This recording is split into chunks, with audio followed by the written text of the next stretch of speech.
प्रधानमन्त्री केपी शर्मा ओली जताततै चौतर्फी आलोचना। टोपबहादुर रायमाझी र रामबहादुर थापा बादल विरुद्ध निर्मम भए प्रधानमन्त्री पुष्पकमल दाहाल प्रचण्ड। राष्ट्रिय स्वतन्त्र पार्टी आशंकाको घेरामा। संविधानले भन्छ प्रधानमन्त्रीले विश्वासको मत लिनुपर्छ। सत्तारूढ दल गठबन्धन भर्छ, विश्वासको मत लिनु पर्दैन। सांसदको बजेट अधिवेशन आजदेखि सुरु हुँदै के छन् त कार्यक्रम, यसबारे सम्पूर्ण जानकारी। केपी शर्मा ओलीले बचाइ राख्दा शरणार्थी प्रकरणमा काङ्ग्रेस पदाधिकारीले देउबाको निर्देशन, दोषी जोगाउने कोही लाग्ने होइन। भ्रष्टाचारीलाई कारबाहीको माग गर्दै काठमाडौँमा भीषण प्रदर्शन। भ्रष्टाचार विरुद्ध शीर्ष नेताहरूको ओठे प्रतिबद्धता, तर आफ्नालाई बचाउन तीव्र कसरत र मरिहत्ते। प्रधानमन्त्रीले पुनः विश्वासको मत लिनु नपर्ने सत्तारूढ दल गठबन्धनको निष्कर्ष। सत्तारूढ दल गठबन्धनमा वकिलहरूको सुझाव।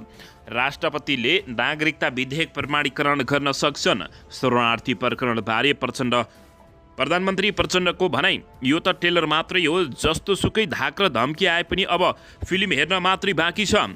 र सत्तारूढ दल गठबन्धनलाई 5 वर्षसम्म निरन्तरता दिनुपर्ने उपेन्द्र यादवको भनाइ। नक्कली शरणार्थी प्रकरणमा पार्टीका उच्च नेता जोडिएपछि ओलीको बचाउन दौडधुप। नक्कली भुटानी शरणार्थी प्रकरणमा सरकारमाथि एमालेको निरन्तर दबाव। राष्ट्रपतिदेखि वडा अध्यक्षसम्म सबैको तलब बाहेकका सबै सुविधा कटौती गर्नुपर्ने महामन्त्री गगन थापाको भनाइ। टोपबहादुर रायमाझीको अवस्थाबारे स्पष्ट पार्न सरकारसँग नेकपा एमालेका नेताको माग। सञ्चार सम्बन्धी नयाँ कानुन निर्माणका क्रममा सरोकार पक्षसँग व्यापक सहकार्य गर्ने प्रधानमन्त्रीको भनाइ। राष्ट्रिय स्वतन्त्र पार्टीले समर्थन फिर्ता लिए पनि सरकारसँग बहुमत भएको माओवादीको निष्कर्ष। नक्कली शरणार्थी प्रकरणमा तानिएपछि बालकृष्ण खाँडको तीव्र असन्तुष्टि। यता रवि लामिछाने परे निकै ठुलो शङ्काको घेरामा प्रधानमन्त्री पुष्पकमल दाहाल प्रचण्डले संविधान मान्ने हो भने विश्वासको मत लिनुपर्ने। अब हेर्नुहोस् पुरा समाचार। दर्शकबिन नमस्कार, तपाईहरू यति बेला युवा नेपाली युट्युब च्यानल हेर्दै हुनुहुन्छ। दर्शकबिन, यदि हाम्रो च्यानल युवा नेपालीसँग अझै पनि सब्सक्राइब गरेर जोडिनु भएको छैन भने सब्सक्राइब गरी जोडिनुहोला, साथै सँगै रहेको बेल आइकनलाई दबाउन पनि नभुल्नुहोला।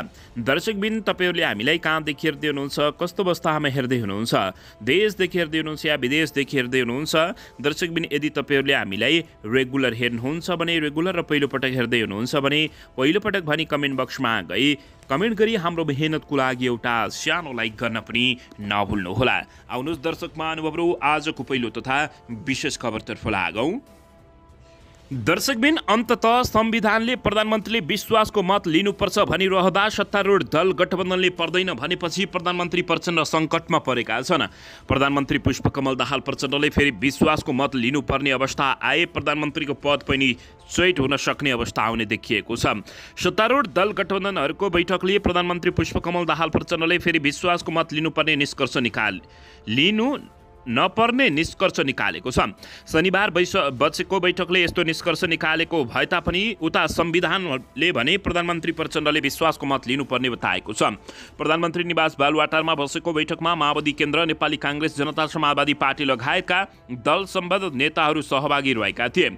संविधानमा भने नयाँ चुनावपछि बन्ने 2 वा 2 भन्दा बढी दलको समर्थन प्राप्त। प्रधानमन्त्रीले एकपटक विश्वासको मत लिएपछि 2 वर्षसम्म अविश्वासको प्रस्ताव ल्याउन नपाइने, तर सत्तारूढ दल कुनैले समर्थन फिर्ता लिए विश्वासको मत लिनुपर्ने व्यवस्था बताएको छ। तर सत्तारूढ दलले राष्ट्रिय स्वतन्त्र पार्टीले समर्थन फिर्ता लिए पनि गठबन्धनसँग बहुमत काम रहेको भन्दै विश्वासको मत लिनु नपर्ने निष्कर्ष निकालेको हो। बैठकपछि माओवादी केन्द्रका प्रमुख सचेतक हितराज पाण्डेले भने प्रधानमन्त्रीले अब फेरि विश्वासको मत लिनुपर्ने कानुन छैन। आजको बैठकमा भोलिदेखि चल्ने सांसद बैठकलाई प्रभावकारी बनाउने विषयमा छलफल भएको समेत उनले बताएका छन्। दर्शकबिन, यसैबीच यता भ्रष्ट राजनीति संरक्षणमा केपी शर्मा ओलीको आड रहेको छ। नेपालमा भए गरेका सबै तहका भ्रष्टाचार काण्डमा राजनीतिक संरक्षण हुने गरेको छ। सत्ता बाहिर रहँदा भ्रष्टाचारका बारेमा नेताहरूले दिएका अभिव्यक्ति जति कर्णप्रिय हुन्छन्, सत्तामा पुगेसँगै उनीहरू नै बढी भ्रष्टाचारमा मुसिरे गरेको तथ्यले भ्रष्टाचारमा राजनीतिक संरक्षण रहेको पुष्टि गरेको छ। दर्शकबिन, राजनीतिक संरक्षणकै आडमा भएका भ्रष्टाचारमा अधिकांश दलका नेताहरू नमुछिएका होइन सकेनन्, तर यो मामलामा सबैभन्दा बढी नेकपा एमाले अगाडि रहेको घटनाक्रमले देखाएको छ।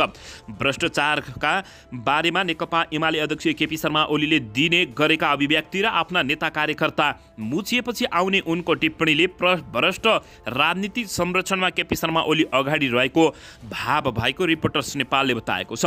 भुटानी शरणार्थीको परिचय पत्र बनाएर नेपालीलाई अमेरिका पठाउने नाममा 15 देखि 45 लाखसम्म ठगी गर्ने गिरोहमा संलग्न भएको आरोप एमाले सचिव टोपबहादुर रायमाझीलाई पक्राउ पूर्जी जारी रहेको छ। अदालतको आदेश अनुसार रायमाझीलाई प्रहरीले पक्राउ पूर्जी जारी गरेसँगै अध्यक्ष ओलीले उनको बचाउमा प्रधानमन्त्री पुष्पकमल दाहाल प्रचण्डसँग तारन्तार संवाद र भेटवार्ता गरेर दबाब दिइरहेका छन्। बिहीबार प्रधानमन्त्री पुष्पकमल दाहाल प्रचण्डलाई भेटेर रायमाझीलाई पक्राउ गरिहाल्नुपर्ने अवस्था नभएको बताएका ओलीले शनिबार पनि दाहालसँग भेटेर सोही विषय राखेको प्रधानमन्त्रीले सञ्चारकर्मीसँग बताएका छन्।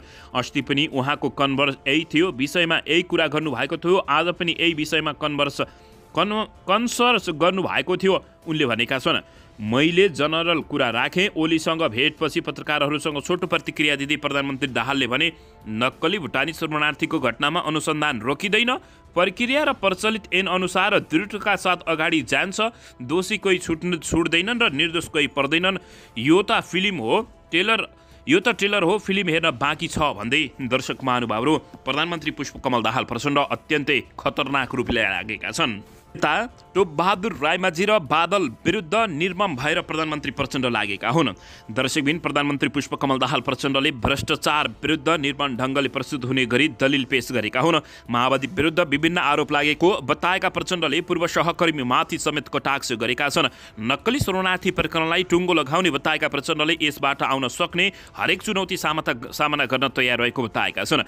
तत्कालीन प्रधानमन्त्री केपी शर्मा ओलीले संसद विघटन गरेपछि माओवादी केन्द्रका अध्यक्ष प्रचण्ड र माधव कुमार नेपाल सहितका नेताहरूलाई टोपबहादुर रायमाझीले कटाक्ष गरेको प्रधानमन्त्री पुष्पकमल दाहाल प्रचण्डले यति बेला समेत स्मरण गरेका छन्।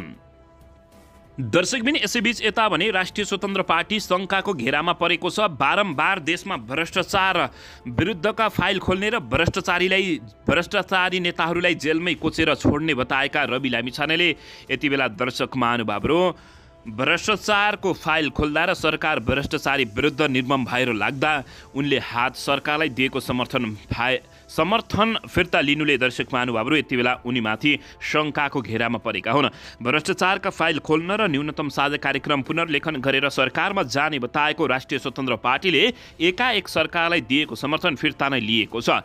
यस बेला किन समर्थन फिर्ता लियो भनेर सामाजिक सञ्जालमा समेत आलोचना भएको छ।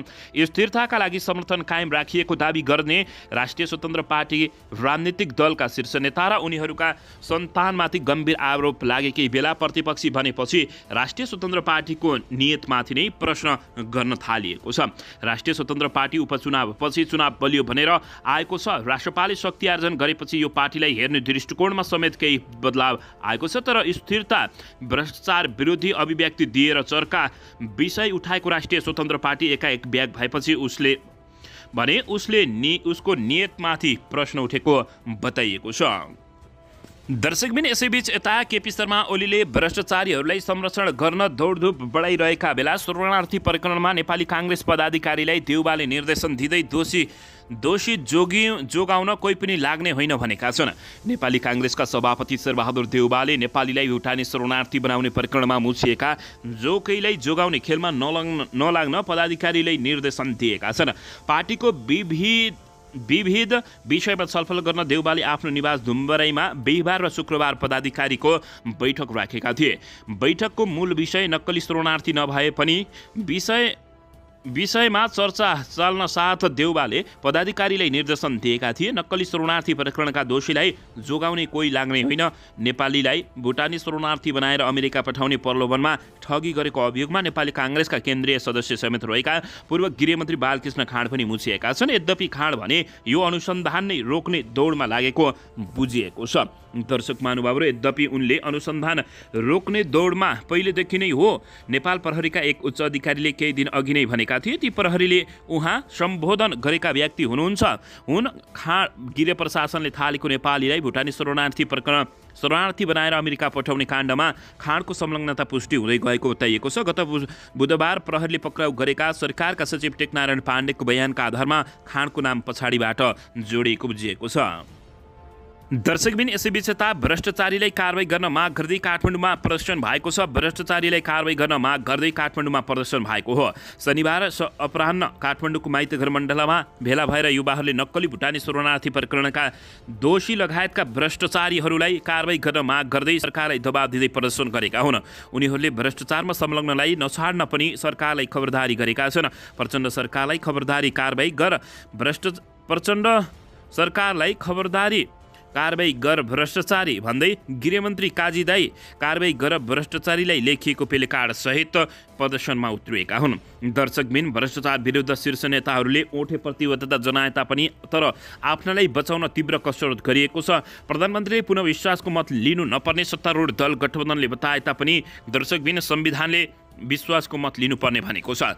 दर्शक महानुभावहरू यसैबीच यता शरणार्थी प्रकरणबारे प्रधानमन्त्री प्रचण्ड निकै खरो भएर उत्रिएका छन्। यो त ट्रेलर मात्रै हो, जस्तो सुकै धम्की र घेराबन्दीको पनि सामना गरिने भन्दै केपी शर्मा ओलीलाई प्रधानमन्त्री प्रचण्डले चेतावनी दिएका छन्। नक्कली भुटानी शरणार्थी प्रकरणमा सरकारमाथि नेकपा एमालेको निरन्तर दबाव रहेको छ। नक्कली शरणार्थी प्रकरणमा पार्टीका उच्च नेताहरू जोडिएपछि केपी शर्मा ओलीले दौडधुपलाई तीव्र बनाएका हुन्।